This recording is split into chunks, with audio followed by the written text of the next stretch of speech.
nostril style grills, and it just looked absolutely ridiculous. I wish they actually put it into production because it's just truly awesome. Hey, my name is Andy, and today we're going to be rating every single BMW M3 model out of 10. Let's go.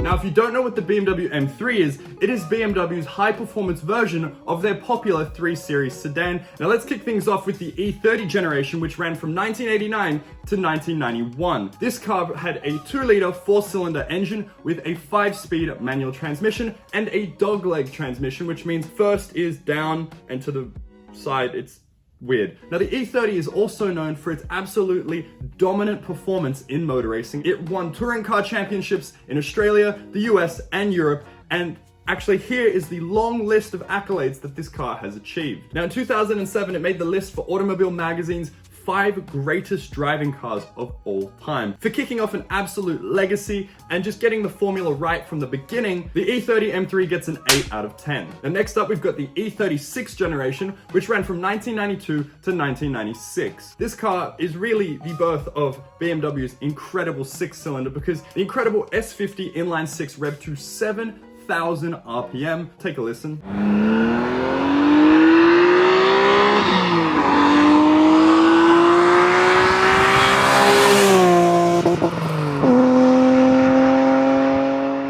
You could get 6-cylinder performance for a fairly reasonable price, as well as a manual transmission and decent practicality. The styling, if you ask me, is still quite contemporary today. It came out in a lot of different trims and iterations, such as the M3R in Australia, the M3 GTR in Germany, the Canada Special. The only downfall about this car was this SMG transmission if you opted for it, because sequential manuals from this period absolutely sucked, and that's why this car gets a solid 7 out of 10. Now, next up, we've got the E46 M3, which ran from 2000 to 2006. This is arguably the world's best M3 and definitely my favorite. I think that this car, firstly, looks incredible. It's still very modern. The styling has not aged a day until you step into the interior, and then you start to go, okay, maybe this is an early 2000s car, especially that infotainment. That is ancient. The E46 M3's S52 6-cylinder revved out to 7,900 RPM. That is absolutely mental. Now, there was one special version of this car that actually included a 4-liter V8.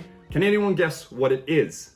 That's right, it is the M3 GTR, which is probably most famously known for its role as Halo car in Need for Speed Most Wanted. I think that every young boy growing up in the early 2000s absolutely adored this car, but little do people actually know, this was a real car. They actually produced 9 of them, with 6 being sold to the public and 3 used for development and prototyping. With a price tag of 250,000 euros, I can guarantee that these are worth far more than that today. Now, the E46 M3 receives a solid 9 out of 10, and it is one of the greatest cars of all time. Now, next up, we've got the E90, E92, and E93 M3, which ran from 2006 to 2013. When this car debuted, the styling was highly controversial, as it was part of Chris Bangle era BMW designs. Now, I can understand why, because the C-Class looked like this, and the Audi RS3 looked like this. So this BMW really stood out with its smooth body lines and departure from its boxier shape that we were used to in the older BMWs. Now, the M3 GTS and M3 CTR versions of the E90 M3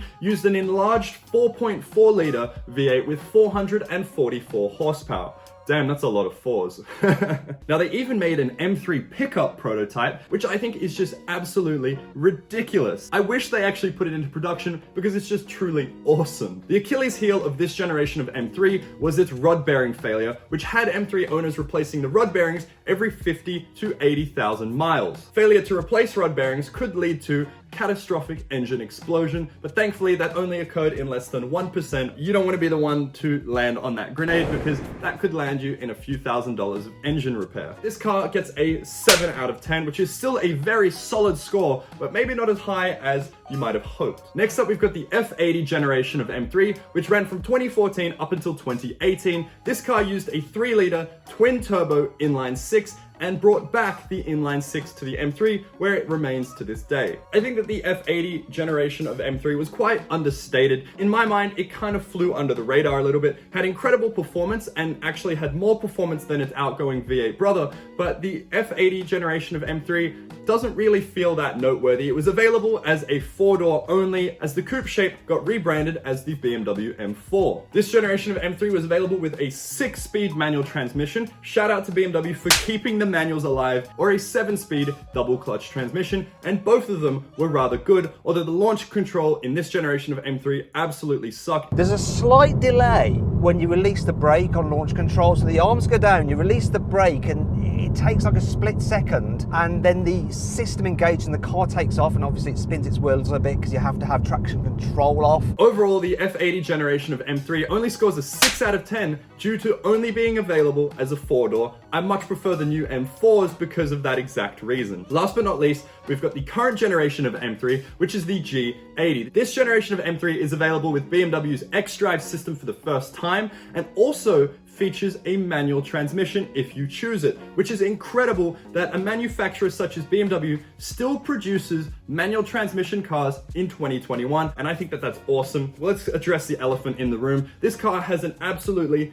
hideous front end. If you look at the side and back of this car, you go, wow, that looks quite amazing. Then you turn around to the front and you see the huge nostril style grills, and it just looks absolutely ridiculous. Imagine if I walked around like this, with just two massive noses.